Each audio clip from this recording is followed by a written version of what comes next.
Covered Bridge. After the close of the Civil War, people of affluence from New York and Philadelphia, with their thoughts again on pleasure, began seeking a place to spend summer at the seashore. Narragansett, with its magnificent beach, began to grow in popularity. Hotels and cottages sprung up rapidly to take care of the influx of summer visitors, and the farmers of Point Judith began to share greatly in doing business with the newcomers. However, the farming people on Boston Neck became much disturbed. Many people as near or even nearer than those of Point Judith, but had no way of getting their products to the market over Narrow River. After appeals and several petitions to the South Kingstown Town Council, the council on September 21st, 1865, voted to recommend the layout of a road from South Ferry to Narragansett, and to build a covered bridge over Narrow River at a cost of $1,000. Much the same as today, the estimate was quite far off from the final actual cost. At the January session of the legislature of 1866, then Representative Jesse V.B.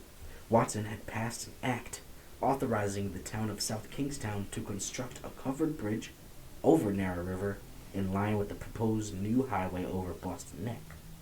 On April 14, 1866, the council appointed a committee, George C. Knowles and William G. Caswell, to supervise the construction of the new bridge.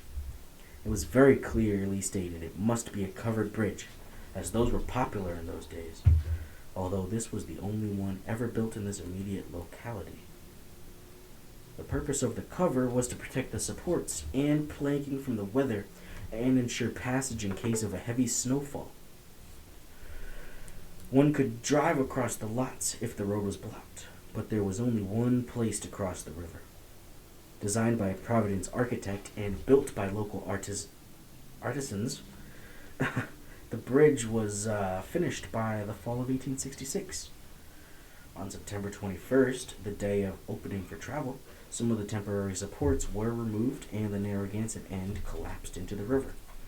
The Narragansett Times said that it had not been determined whether the screws were loose in the bridge or in the head of the architect.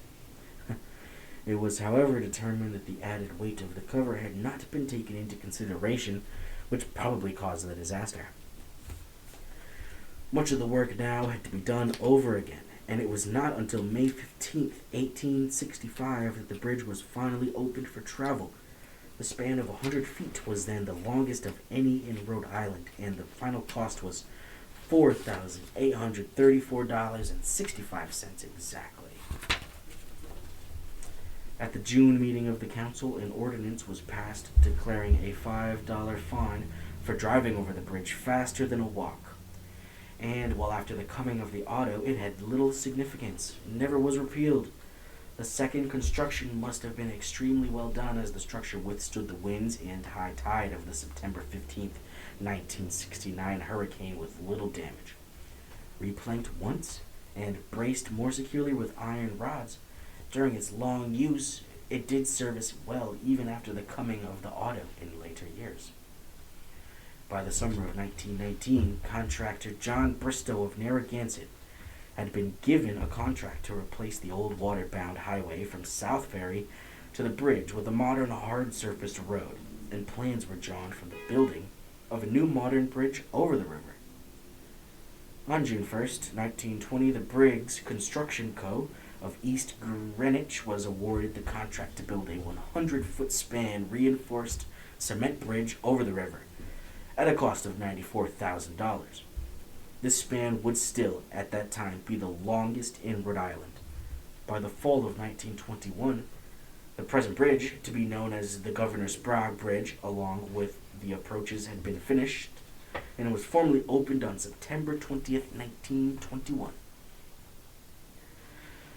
The Briggs contract also included the wrecking of the old bridge, which now was just west of the new one. Soon the covered bridge, which had done such faithful service over the years, passed into memory. Some of the old abutments are still in view from the new bridge, but pictures like the one on page 70 are all that remains to give an idea of how it looked in those years of long ago.